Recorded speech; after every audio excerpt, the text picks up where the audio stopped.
a pas mal de personnes qui sont passées dans nos cursus de formation, à la fois en reconversion ou en préparation de reconversion sur ces dernières années.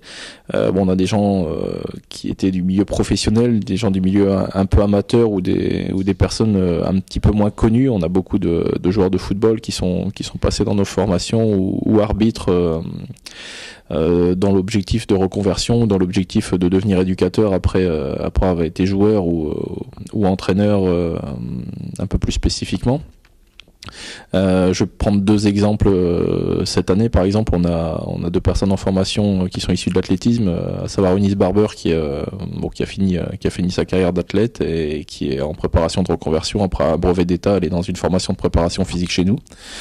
On a également Leslie Jones qui est encore athlète et qui prépare toujours les Jeux de Londres et qui est aussi dans la formation de préparation physique chez Perfin Sport.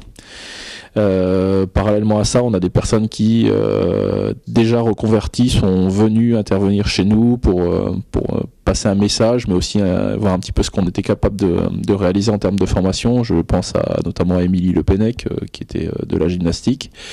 Et toutes ces personnes essayent vraiment de voir comment, qu'est-ce que la formation.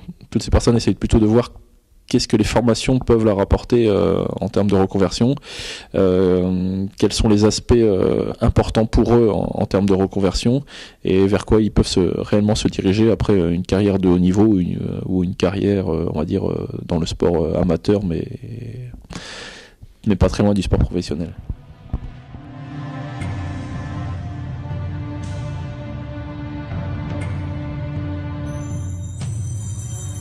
Il faut savoir anticiper, même quand on est athlète de haut niveau ou joueur de haut niveau, il faut anticiper un petit peu ce qui va se passer dans les années à venir. Pour en avoir discuté avec beaucoup qui sont passés chez nous et autres qui ne sont pas passés chez nous, c'est une de leurs principales préoccupations aujourd'hui. Je pense à beaucoup de personnes qui sont notamment à l'INSEP qui pensent en permanence voilà, qu'est-ce que je fais après l'équipe de France, qu'est-ce que je fais après les Jeux, qu'est-ce que je fais après les championnats du monde, etc. Leur principale préoccupation aujourd'hui, et c'est un peu un problème en France, je pense, que c'est vraiment de voilà, qu'est-ce que je fais après. C'est même pas voilà, je prépare les Jeux, je vais être championne du monde, je vais être champion du monde, je vais être champion olympique, je vais être championne d'Europe. Non, c'est qu'est-ce que je fais après. Et ça, c'est la préoccupation principale des athlètes français aujourd'hui, puisqu'il y a vraiment pas grand-chose qui leur est offert par la suite, hormis un petit peu de médias TV. Et encore, ça dépend en fonction des sports.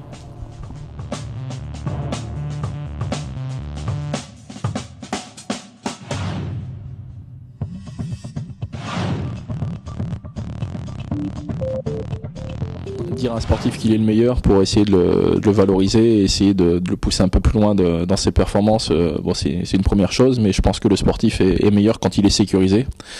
Sécurisé de plein de façons. Quand il est prêt physiquement, il est sécurisé, je pense.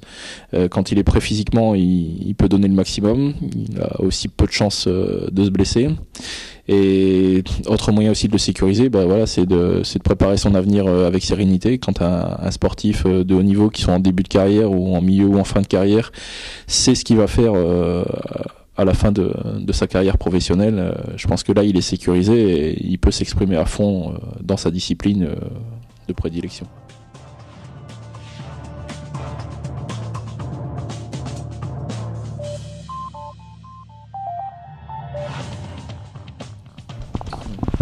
Alors, Perfin Sport, c'est de multiples collaborateurs dans différents corps de métier, le médical, la formation, la préparation physique. C'est à peu près 70 intervenants à l'année et on va dire une bonne vingtaine d'autres partenaires qui interviennent beaucoup plus ponctuellement sur les formations, mais aussi sur des prestations assez particulières et assez techniques, on va dire.